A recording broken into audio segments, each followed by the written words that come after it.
वक्फ संशोधन विधेयक 2024 के खिलाफ इमारत ए शरिया द्वारा डीएम अररिया को सौंपा गया ज्ञापन। काजी ए शरीयत दारुल कज़ा इमारत ए शरिया गाछी टोला अररिया के नेतृत्व में एक प्रतिनिधि मंडल ने इमारत ए शरिया बिहार, उड़ीसा और झारखंड की मुहिम और अमीर ए शरीयत हजरत मौलाना अहमद वली फैसल रहमानी की हिदायत पर वक्फ संशोधन विधेयक 2024 के संदर्भ में जिला अररिया के डीएम श्री अनिल कुमार को 11 पन्नों में विस्तृत और व्यापक ज्ञापन अंग्रेजी भाषा में सौंपा। इसमें भारतीय संविधान के आलोक में वक्फ संशोधन के नुकसान बताए गए और ये स्पष्ट किया गया कि ये विधेयक न केवल मुस्लिम पर्सनल लॉ के खिलाफ है बल्कि वक्फ अधिनियम 1995 में दिए गए अधिकारों और सुरक्षा के साथ साथ भारतीय संविधान की मूल धाराओं 14, 25, 26, 301 का भी उल्लंघन करता है। अतः जेपीसी को किसी भी हालत में इस विधेयक को पारित नहीं करना चाहिए और भारत सरकार को इसे तुरंत वापस लेना चाहिए। कलेक्टर साहब ने सौहार्दपूर्ण माहौल में बातचीत करते हुए यह आश्वासन दिया कि वे इस ज्ञापन को बिहार सरकार और जेपीसी के अध्यक्ष तक भेज देंगे।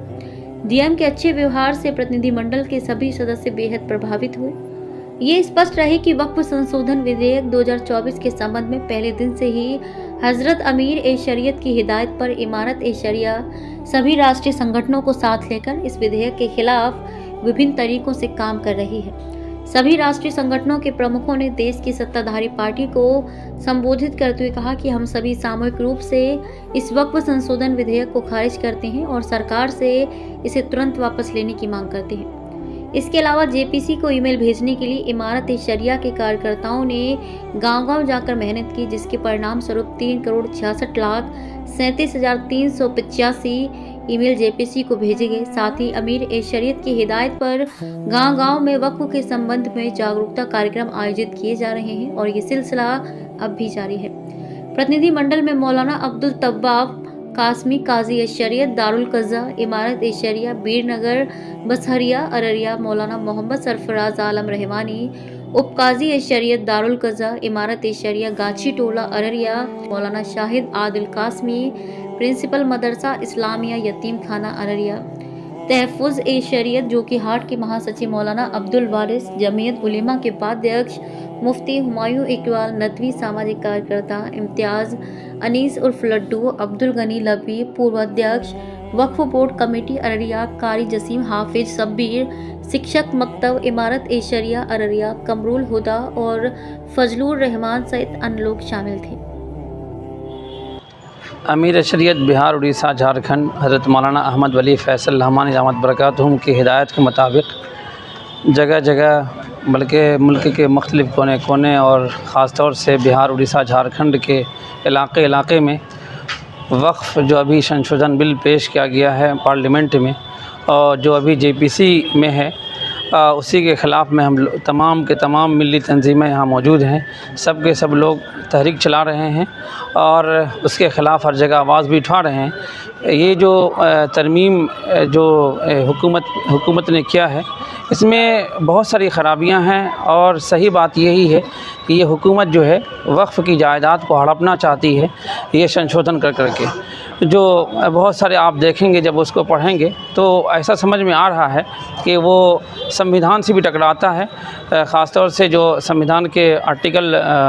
14 है, 25 है, 26 है,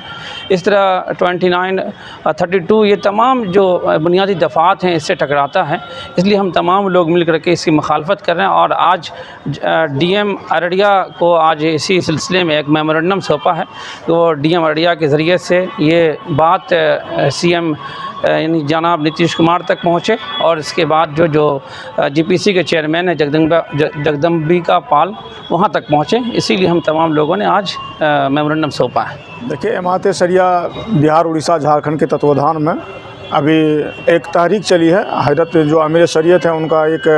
तरह से आदेश है कि आप हर ज़िला में जो है डीएम साहब को मेमोरेंडम दें और ये वक्फ बिल जो संशोधन लाया गया है ये मुसलमानों की जायदाद के साथ में एक तरह से बहुत ही बड़ी ज़्यादती है और एक तरह से समझिए कि इसमें मुदाखलत और हस्तक्षेप हो रहा है जो किसी भी एंगल से दुरुस्त नहीं है। जो आइन है, जो आर्टिकल है, चाहे वो दफ़ा 28 हो, 29 हो, 30 हो, उसमें एक तरह से अक़लियत को इख्तियार दिया गया है और ये वक्फ जो है ये आपको मालूम होना चाहिए कि वक्फ जो है, वाकिफ़ जो ज़मीन देता है या कोई जायदाद देता है वो गरीब गुरबा के लिए देता है और ख़ास तौर पर अक़लियत और माइनॉरिटी के लिए देता है। लेकिन सरकार की जो है नज़रिया वो गलत है और उस पर वो हड़पना चाहती है या एक कोई कमेटी बना करके इसमें दूसरों की मुदाखलत करना चाहती है। ये किसी तरह भी दुरुस्त नहीं है। और आपने जो सवाल किया है कि आप लोगों के मेमोरेंडम का क्या असर पड़ेगा, ये जमहूरी मुल्क है और ये आइनी एतबार से हमें पुरसुकून और पुरअमन एहतजाज करने का अधिकार है। और सरकार से चूँकि हम उनके जो है मातहत हैं और एक हुकूमत है, तो उनसे हम रिक्वेस्ट करेंगे और उनसे पुरजोर अपील भी करेंगे कि हमारे जो हक़ हैं, जो आर्टिकल्स हैं, आप उसके अंदर में किसी तरह की मुदाखलत मत कीजिए। कोई बेजा संशोधन के नाम पर आप उसकी हक़ तलफ़ी या उस पर जो है कंट्रोलिंग पावर अपने आप चलाने की कोशिश नहीं कीजिए। अगर इस पुरअमन एहतजाज से और इस मेमोरेंडम से सरकार नहीं मानती है तो इंशाअल्लाह जो बेहतरीन और जमहूरी कदम होगा हम लोग और उठाएँगे उसके लिए।